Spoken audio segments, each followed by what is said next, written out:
I showed up to my first big event job with my blind niece in tow, expecting to be sent home. What I didn't know, the cold, guarded man who found us in that hallway was the wealthiest brother of the groom.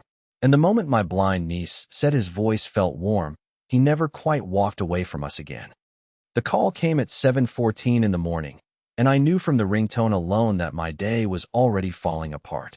"Emily, I'm so sorry." Sandra's voice was thick, guilty. "My mom had a fall. I'm at the hospital.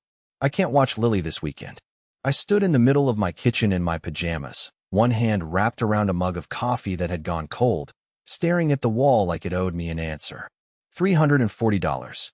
That was what I'd earned this weekend coordinating the Whitmore wedding at Silver Pines Mountain Resort in Aspen. $340 that would cover Lily's school payment and keep my landlord from sliding passive-aggressive notes under my door. "It's okay," I told Sandra, because what else do you say when someone's mother has fallen? "I'll figure it out." I always figure it out. That's the thing about being the person everyone leans on. You don't get the option of falling apart. By 9 o'clock, Lily was dressed, her small rolling bag packed with her Braille books, her stuffed rabbit named Captain, and her headphones. She sat on the edge of the couch with her hands folded in her lap, head tilted slightly the way she always did when she was listening to the apartment breathe. "Are we going somewhere nice?" she asked. "Very nice." "Will there be mountains?" "Big ones." She smiled. That was enough for her. The drive from Denver took just over 2 hours, the highway climbing steadily until the air thinned and the pine trees crowded in close on both sides of the road. Lily had her window cracked despite the cold, her face turned toward the smell of it, snow, and wood smoke, and something clean underneath everything. Silver Pines Mountain Resort appeared around a bend like something out of a magazine cover. Stone and timber, for stories high, framed by mountain peaks that still carried last week's snow. I gripped the steering wheel harder than I needed to. I had exactly 40 minutes before my first briefing with the wedding coordinator team. Check-in moved fast. The woman behind the desk, polished, professional, clearly trained not to react to anything, handed me my staff badge and an orientation packet, and then she leaned slightly forward and lowered her voice. "Family members aren't permitted in staff areas or event spaces, Ms. Carter. Resort policy." I looked at Lily, who was standing patiently beside me with one hand resting on the handle of her bag, Captain the rabbit tucked under her arm. She couldn't see the woman's pointed look. She didn't need to. "She won't be in any event spaces," I said. "I just need somewhere quiet she can sit." The woman's smile didn't quite reach her eyes. "I understand. Just making sure you're aware." Aware? I was so aware I could barely breathe. I found an unused lounge off the main corridor, a sitting room with soft chairs and good carpet, clearly not scheduled for anything until the following evening. I settled Lily in the corner chair nearest the window, angled so the thin afternoon light fell across her. I plugged in her headphones, set up her audiobook, placed Captain in her lap. "Don't move from this chair," I said. "Promise me." "I promise. I mean it, Lily." "I know." She reached up and patted my hand without looking up. "You say that like I don't always promise." I kissed her forehead and pulled the door halfway, closed behind me. I was reading through my orientation packet and walking too fast when I turned the corner into the main corridor and walked directly into a wall. Except it wasn't a wall. It was a man. I stumbled back, packet pages fanning out across the floor. My badge swung sideways. I grabbed the wall to steady myself and looked up. He was tall, broad through the shoulders, dark hair, a jaw that looked like it had never made an easy expression in its life. He was wearing a charcoal sweater and the kind of watch that costs more than my monthly rent, and he was looking at me the way people look at things that have interrupted something important. "I'm sorry," I said immediately. I wasn't watching where I was going. "I'm so sorry." I bent to gather the scattered pages. He didn't help, but he didn't walk away either, which I registered only because I was expecting him to. "Emily Carter," he said. I looked up. "Yes. You're with the coordination team." "I am. I'm really sorry about that." "Ryan Whitmore." The name hit me like a second collision. The groom's older brother. I had been warned about him in the same breath as the resort's altitude and the icy roads. Cold, exacting, doesn't tolerate incompetence, stay out of his way. I straightened up, pages gathered, and prepared for whatever came next. But before either of us could speak, the lounge door, the one I had left halfway closed, swung open. Lily stood in the doorway. Captain clutched to her chest, head tilted in Ryan Whitmore's direction. "You moved from the chair," I said, my voice dropping. "I heard footsteps and wanted to find you," she paused. Her head tilted a little further, the way it did when she was paying careful attention to something. "Is someone else here?" "Yes. I'm sorry, we'll get out of." "His voice feels warm," Lily said softly. "Not to me. Not really to anyone.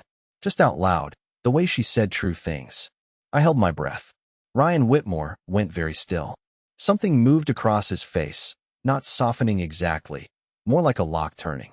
The hard set of his jaw didn't disappear, but the sharpness behind his eyes did, just for a moment. He looked at Lily. Then, slowly, he looked at me. He didn't say anything. He just stepped aside and led us both back through the corridor. I told myself it meant nothing. The rehearsal dinner was scheduled for 7. By 4 in the afternoon, I had already rearranged the centerpiece delivery schedule twice, talked a florist out of quitting over a color dispute, and confirmed the dietary restrictions for 31 guests with 3 different kitchen contacts. I did all of it in 40-minute windows, because every 40 minutes I slipped back to the lounge to check on Lily. She never complained. She sat in her chair with Captain and her audiobook and occasionally a cup of hot chocolate that I brought from the staff kitchen. She was 8 years old, and she had more patience than most adults I knew. The lakeside restaurant was beautiful by the time evening arrived. Candlelight and white linen and the dark surface of the mountain lake just visible through the floor-to-ceiling windows. Guests arrived in layers, the kind of easy wealth that moves through beautiful spaces like it's always been there. I moved through the same spaces feeling like a seam that wasn't supposed to show. I was directing a server toward the correct table arrangement when Diane Marsh, the lead coordinator from the agency, caught my elbow and pulled me aside.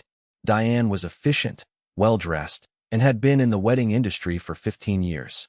She had also made it clear during orientation that she considered this contract her territory. "I've been told there's a child in the side lounge," she said, her voice pitched low but carrying all the warmth of the mountain air outside. "My niece. My sitter canceled. She's not in anyone's way. This is a professional engagement, Emily. Having a child on the premises reflects on the entire team. She's 8, and she's sitting quietly with a stuffed rabbit." Diane's mouth pressed flat. "I'd like her off the property by morning. We still have 3 full days. Arrangements need to be made." She walked away before I could respond. I stood there for a moment with my clipboard pressed against my chest, doing the math I'd been doing since that morning phone call. Lily's school expected payment by the 15th. Without this job, I had nothing close to enough. There was no family I could call. Our sister, Lily's mother, had been gone for 2 years, and our parents were hours away and not well. There was no backup plan. There never was. I didn't let my face change. I went back to work. I noticed Ryan Whitmore at dinner the way you notice weather. Something in the room adjusting around him. He sat at the main family table, spoke when spoken to, smiled when it was required. But his attention drifted. I caught him watching me twice. Once when I was quietly redirecting a server, once when I stepped away from the table to check my phone for the 6th time. I didn't know what he was observing. I told myself it didn't matter. The live band was rehearsing near the dock after dinner. A 3-piece group running through their reception set in the cold, their sound carrying beautifully across the water. I was clearing a coordination detail with the kitchen when I did a quick mental check and realized I hadn't heard from Lily in almost 20 minutes. I excused myself and walked fast. The lounge was empty. Captain was on the chair. The headphones were on the floor. My heart did something sharp and unpleasant. I went down the corridor, through the side exit, out toward the water. I saw Ryan first.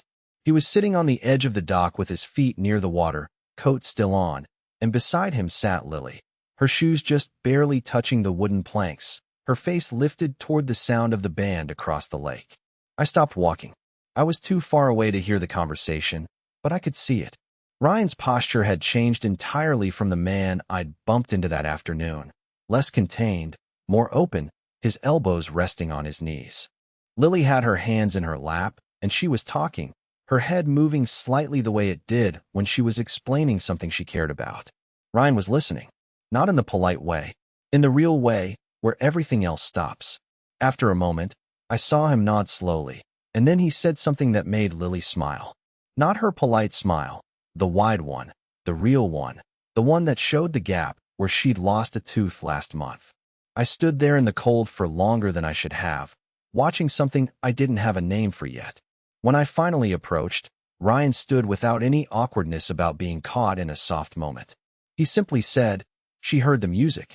"She always finds it," I said.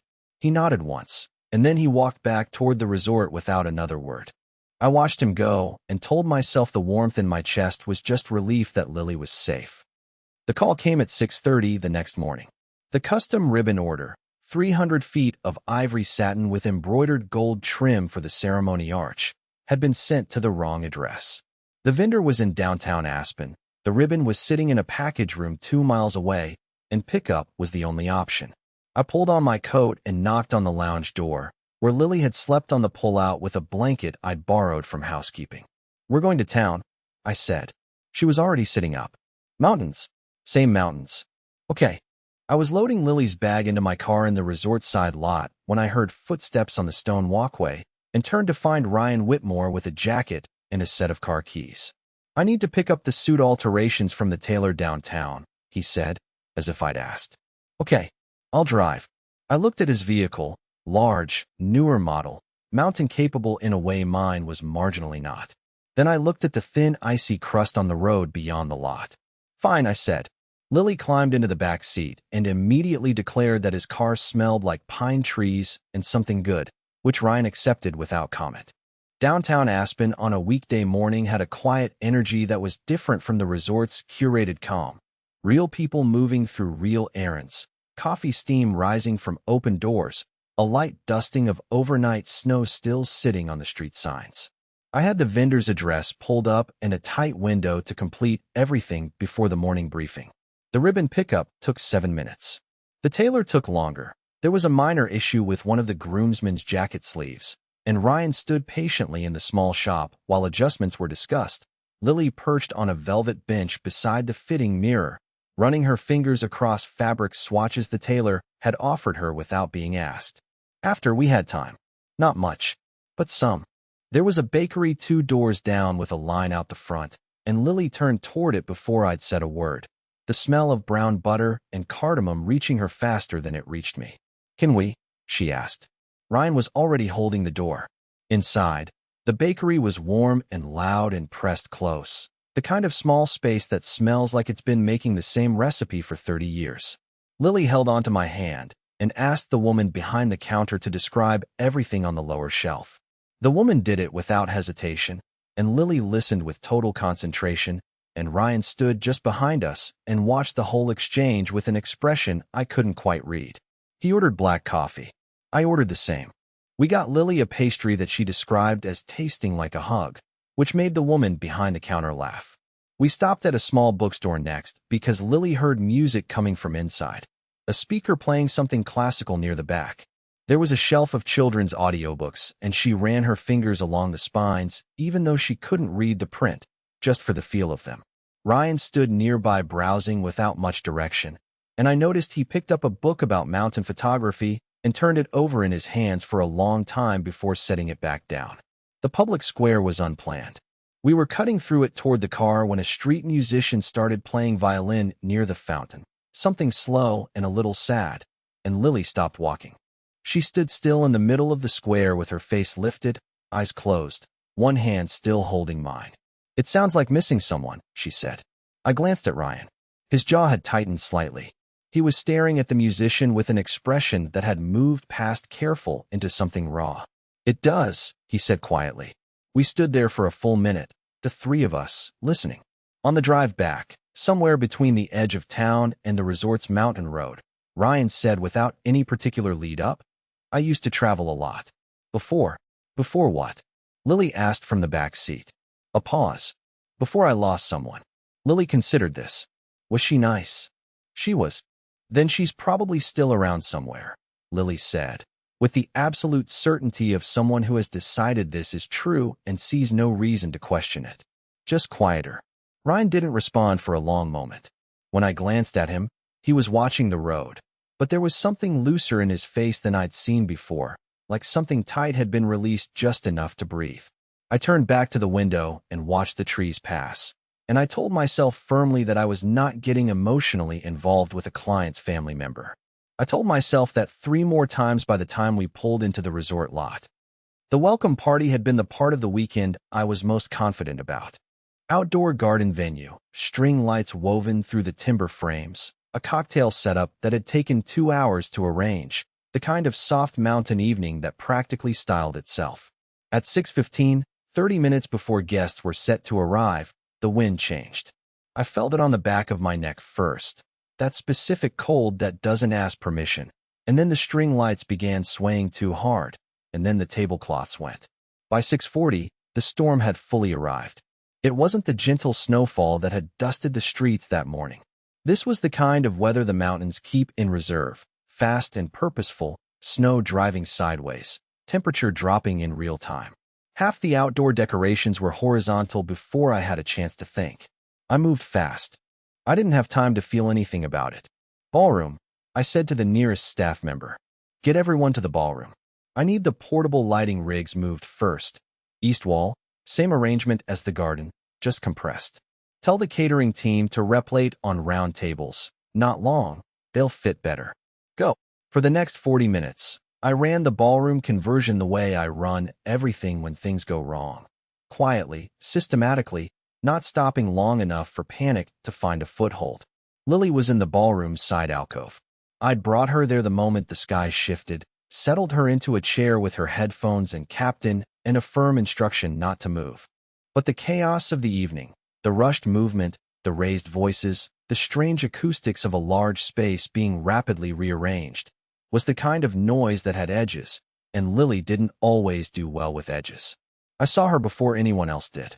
She had moved from the alcove toward the center of the ballroom without thinking about it, drawn toward the noise, and a small girl in a flower crown, no older than 6, one of the flower girls, was sitting on the floor near the wall, crying with her knees drawn up, completely overwhelmed by the chaos around her. Lily had found her. She was sitting cross-legged on the floor in front of the flower girl, not touching her, just talking. I couldn't hear the words from across the room, but whatever Lily was saying, the flower girl had stopped crying. She was watching Lily with wet eyes and parted lips. I took one step toward them. She's all right. Ryan, standing just behind my left shoulder, watching the same scene I was. She shouldn't be in the middle of the... She's all right, he said again quietly. Look, the flower girl had unfolded her knees. She reached out and touched Captain the Rabbit, still in Lily's arms, with one careful finger. Lily let her hold him. I looked away before I said something I'd regret. Diane Marsh materialized at my elbow 10 minutes later, clipboard in hand, face professionally composed and personally irritated. The setup is behind schedule, she said. And your personal situation is a distraction to the staff. Before I could respond, before I even knew I needed to, Ryan stepped forward. Not threateningly, not with raised voice. He simply stood, full height, and looked at Diane directly. Emily has managed this transition better than anyone here, he said. If you have performance concerns, bring them to me in writing after the weekend. Right now, the guests are arriving and the room needs to be finished. Diane's mouth opened, then closed. She walked away. I stood still for a second. I was not used to anyone stepping in front of me. I was not used to anyone using their weight on my behalf. You didn't have to do that, I said. Ryan glanced at me sideways. I know. He walked off toward the family's table, and I went back to work, and I did not think about how it had felt to have someone stand beside me for the first time in longer than I could remember. I told myself that too. The storm had done real damage to the garden venue overnight. 2 of the wooden archway frames had splintered, and the floral installation intended for the ceremony backdrop was unsalvageable. The resort's on-site stock couldn't cover what we'd lost, which meant backup supplies, which meant the Whitmore family cabin. Ryan mentioned it at the morning briefing with the coordination team. A property his family had kept for 3 decades, 30 minutes up the mountain, where they stored off-season items including, apparently, a collection of vintage lanterns, candle holders, and decorative frames that could solve most of our problems if we could get to them. He said he'd drive. He said it in the same even tone he used for everything, like it wasn't a choice so much as a logical conclusion. Lily came because the alternative was leaving her with Diane Marsh, and I would sooner set myself on fire. The road to the cabin climbed through thick pine forest, narrow enough that you could only pass another vehicle if one of you pulled toward the trees. Snow had smoothed everything to the same pale quiet. Lily sat in the back with her face turned toward the window, listening to the sound the tires made on the packed road. The cabin, when we reached it, was the kind of place that had earned every year of its age. Stone foundation, heavy timber beams, a porch that wrapped around the front and faced a mountain view that would have cost a fortune on the open market. Inside it smelled of wood smoke and something older, the specific smell of a place that has held the same family through enough seasons to remember them all. Ryan moved through it easily, the way you move through spaces your body already knows. He headed toward the back storage room, and I followed to help, but I slowed down in the main room because of the photographs. They covered most of one wall, framed and unframed, black and white and color, spanning what looked like 40 years of the same family. Ski trips, summer fishing, a birthday cake with too many candles. In most of the older ones, a younger Ryan was visible, easier, somehow, less contained, laughing in one photograph with his arm around a woman who had warm eyes and dark hair, both of them wind-burned and squinting against mountain light. I didn't ask, but I looked longer than I should have. From the back of the cabin, I heard music, not recorded music. Notes, slow and uncertain, picked out one at a time on a piano. I found Lily in a small room off the hallway, both hands resting on the keys of an upright piano that looked like it had been there since the cabin was built. She was finding notes by feel, constructing something that wasn't quite a melody but was reaching toward one. "There's a piano," she announced, as if I couldn't see this. "I see that. Does it work?" "Apparently." Ryan appeared in the doorway behind me. He looked at the piano for a moment, something crossing his face too quick to name. "Can you play?" Lily asked him. She always knew when someone was in a room. "I used to. Will you play something now?" A pause. Then he came in and sat beside her on the bench, not replacing her, just joining her. And after a moment, he placed his hands on the keys. He played slowly, the way people play things they haven't touched in years. A melody that was simple and a little melancholy, built from notes that seemed to know each other. Lily sat very still beside him and listened. I leaned against the doorframe and didn't move. When he stopped, Lily said, "Who taught you that?" "Claire," he said. It was the first time I'd heard him say her name. He didn't offer more, and I didn't push. I went to help gather supplies, and a while later Ryan followed, and we worked around each other in the quiet storage room without needing to fill the space with words. By the time we'd loaded the car, the afternoon light was going golden and flat. We'd be cutting it close to get back before dark, but Ryan had found a box of emergency candles in the kitchen, and someone, I wasn't sure who, had thought to light the fireplace. We ate dinner there. There wasn't a plan to do it. It just happened, the way things happen when you stop fighting the current. Ryan had found canned soup and crackers in the kitchen pantry, and Lily had declared this the best dinner she'd ever had with the complete conviction of someone who has never needed to be impressed by presentation. We sat around the fireplace while the snow came down outside, and it was quiet in a way that felt inhabited rather than empty. At some point, Lily fell asleep against my arm. Ryan was watching the fire, and I was watching him, and he said without looking at me, "She sees things most people miss." "She always has," I said, even before she was born with it. There was something about the way she paid attention. He was quiet for a moment. "She's lucky she has you." "I'm lucky I have her." I meant it without sentimentality. It was just true. She kept me sane after her mom died. I don't think she knows that. He looked over then, and I looked back, and there was a moment between us that sat too long to be casual. I looked down at Lily's sleeping face. I told myself what I always told myself, that this was temporary, that his world and mine had touched briefly and were already beginning to separate, that I should not build anything on foundations that were only borrowed. The fire crackled. I stayed warm anyway. The wedding day was the day I'd been building toward all weekend, and it arrived the way good things sometimes do. Quieter than expected, with no fanfare, just the slow brightening of early light across snow-covered mountain peaks, and the particular calm that settles over a well-prepared room. The chapel at Silver Pines had been transformed overnight into something that made me stand in the doorway for 3 full seconds before I remembered I had a job to do. Candlelight on ivory fabric. Pine boughs wound with white ribbon. The mountain visible through the arched window above the altar, framed like a painting no painter could have planned.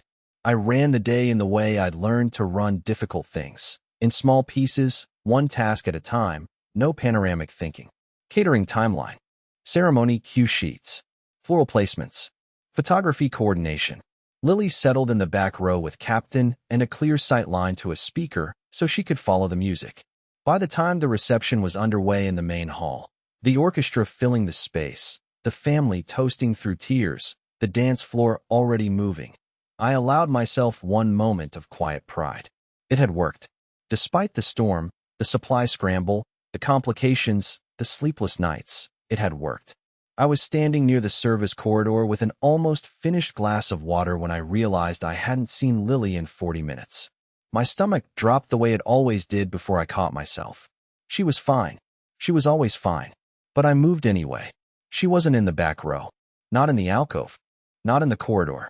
I found Ryan instead, heading toward the exterior terrace with a look on his face that told me he'd already figured out where she was. We went together without discussing it. She was sitting outside under the heated outdoor lanterns on the stone terrace overlooking the mountains, Captain in her lap, face lifted toward the dark sky, like she was reading something in it. "Lily," I said, "you cannot keep disappearing." "I didn't disappear," she said reasonably. "I came here. You found me." Ryan sat down beside her on the low stone bench. I stayed standing, arms folded against the cold. "Why are you out here?" he asked. Lily considered this for a moment. "Because you and Emily were in the same room and still very far apart, and I wanted to give you a reason to come the same direction." I opened my mouth, closed it. Ryan looked at her for a long beat. "That was very strategic."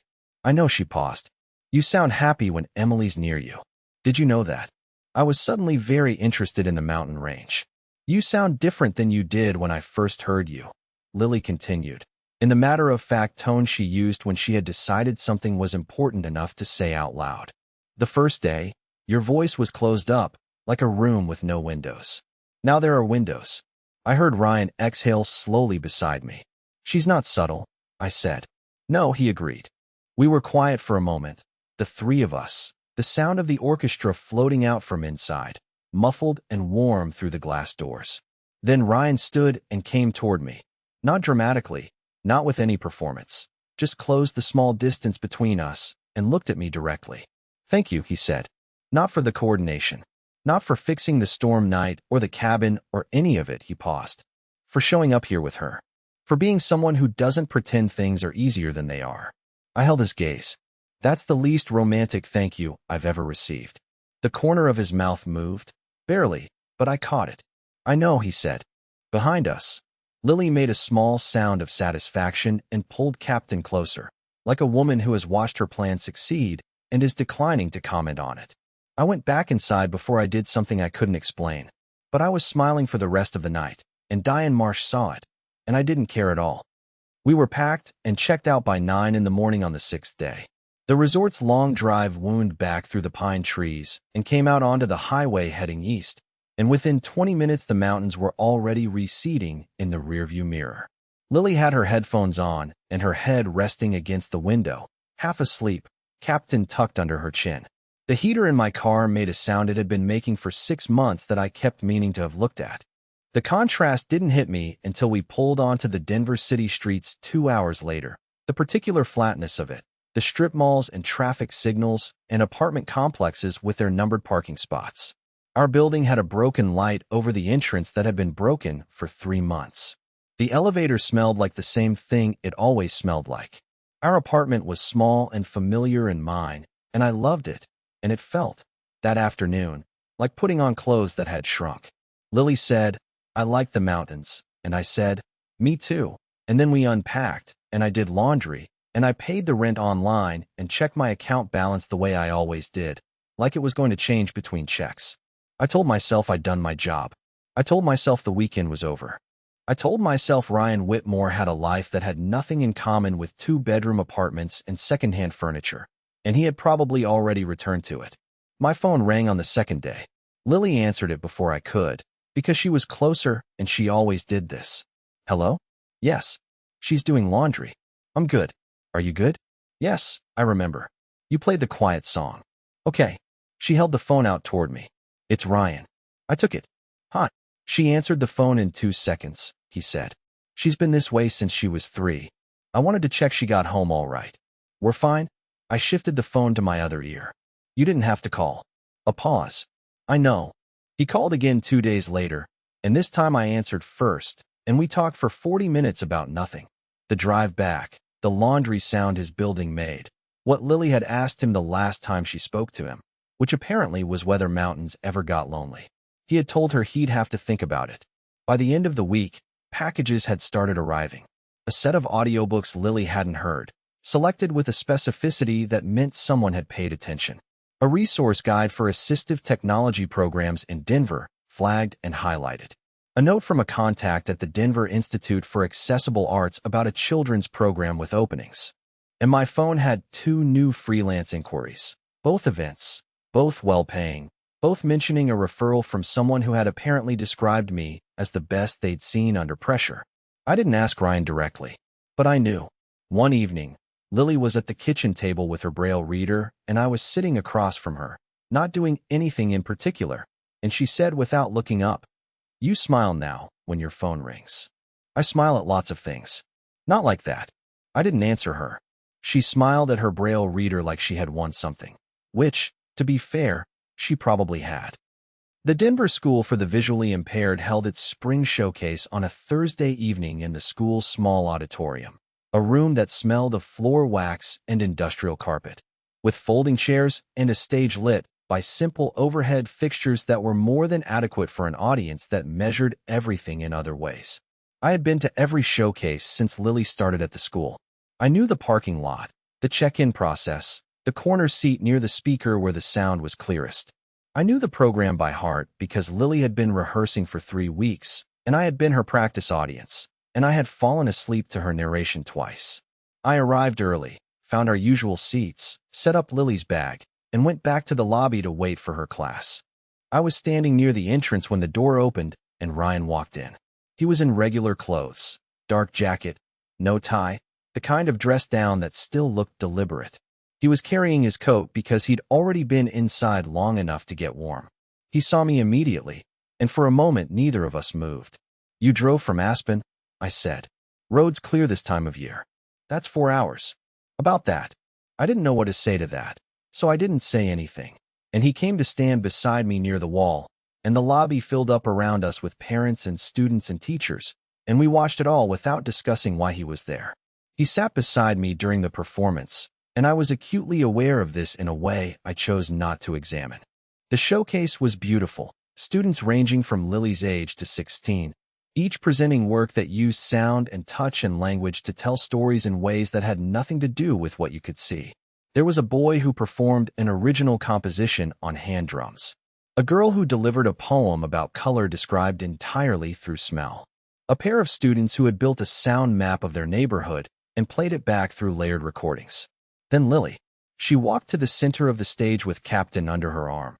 The teacher had apparently allowed this, and I made a mental note to send that woman a card, and stood in the light. "I'm going to talk about voices," she said. She had a clear, steady voice, the kind that filled a room without pushing. She spoke for 7 minutes. I know because I watched the clock compulsively the first 2 minutes, and then forgot to watch it. She talked about what voices sound like when people are pretending, about how pretending has a specific kind of echo, like talking in a room with no furniture. She talked about what voices sound like when people are sad and hiding it. Denser, she said, like they're carrying something inside the sounds. She talked about the first time she heard a voice that matched the person behind it. She didn't say his name. She didn't need to. She described hearing someone whose voice was cold on the outside and warm underneath, like a house with all the curtains closed. She described the exact moment of voice she had been listening to changed, opened slightly, the way a door opens when someone finally decides you're allowed inside. I felt Ryan go very still beside me. Lily said, near the end, "Voices tell the truth even when people don't. That's why I trust them more." The audience applauded and I clapped mechanically, looking straight ahead, because if I looked at Ryan right then I was going to have to do something about the feeling I'd been managing for 3 weeks. Afterward, in the lobby, Lily found him immediately, walked straight to him through the crowd the way she always did, when she could locate a voice she recognized. "Did you hear it?" she asked. "I heard it," he said. "Did you understand the part about the house?" I understood. She nodded, satisfied, and reached down to straighten Captain's ear. "Good." Ryan looked at me over her head. I looked back, and for the first time since the resort, I stopped telling myself things. "I don't want this to become phone calls and memories," he said. "Neither do I said. Lily did not react, but I felt her small hand find mine in the crowd and squeeze once, brief and certain, like someone confirming that the plan had always worked out and they'd known it from the start. Spring arrived in Denver with the particular stubbornness of a city that has earned it. One warm week followed by cold, then warmth again, and then finally, definitively, flowers. The Denver Botanical Gardens held a sensory event every year in early May for visually impaired children and their families. A morning of guided walks through the garden designed around texture and scent and sound. The fountain running, musicians placed throughout the paths, every station built for experiencing rather than seeing. Lily had circled the date on her tactile calendar in April. We arrived just as the event was starting. The gardens busy with families, the air thick with the smell of early blooms and the sound of a string quartet near the entrance fountain.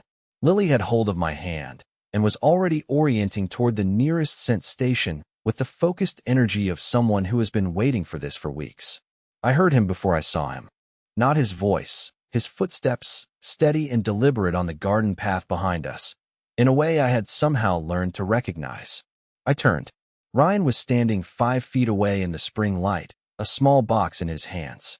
He was not dressed for a wedding or a corporate function or any version of the world where I had first met him. He was wearing the kind of ordinary clothes that meant he had driven here in them, without planning to be impressive. He looked easier than I'd ever seen him. Lily turned. "Ryan," she didn't ask how she knew. She just did. "Hi," he said. "You're here." "I'm here." She smiled the real smile, the wide, gap-toothed one. And then she politely tugged my hand and said she was going to find the music station, and she was gone into the crowd before I could decide whether to anchor her. Ryan walked over to me. He held out the box. It was not large, not wrapped in anything extravagant. When I opened it, there was a small card inside, handwritten, real pen on heavy paper, the kind of handwriting that was careful because it meant something. I read it twice. An open invitation to the Whitmore Lakeside cabin, the renovated one, the good one, the one that had been finished last winter and was waiting for me and Lily whenever we wanted, not as guests, not as anything that could be returned or expired or explained away, as part of his life. It was written exactly that simply. I held the card and looked at him. "This isn't a proposal," I said. "No," he agreed. "It's a beginning. Those are different things." "I know. I wanted to do it right." From somewhere in the direction of the music station, I heard Lily's laugh rise above the noise of the garden, clear and delighted, the way it always was when she found something worth finding. Ryan was watching me with the expression I had first caught a glimpse of on that resort dock 3 weeks ago. Open, unhurried, certain. "You could have called," I said. "I wanted to see your face." I folded the card carefully and put it in my jacket pocket, close enough that I could feel the small weight of it. "She told me in the parking lot at the resort," I said. "That first afternoon, that your voice felt warm." "I know," he paused. "I heard her." "Do you believe that?" I asked. "That she knew?" He thought about this for a moment, seriously, the way he thought about things that deserved it. "Yes," he said. Behind us, Lily appeared out of the crowd at a confident jog, captain under one arm, face bright, headed straight for the sound of his voice with the unerring accuracy she had never once failed to demonstrate. She reached us, took hold of his hand without ceremony, and turned toward the garden path. "Come on," she said. "There's a lavender station and a harp player, and I don't want to miss either." We followed her, and I finally stopped telling myself anything at all. End.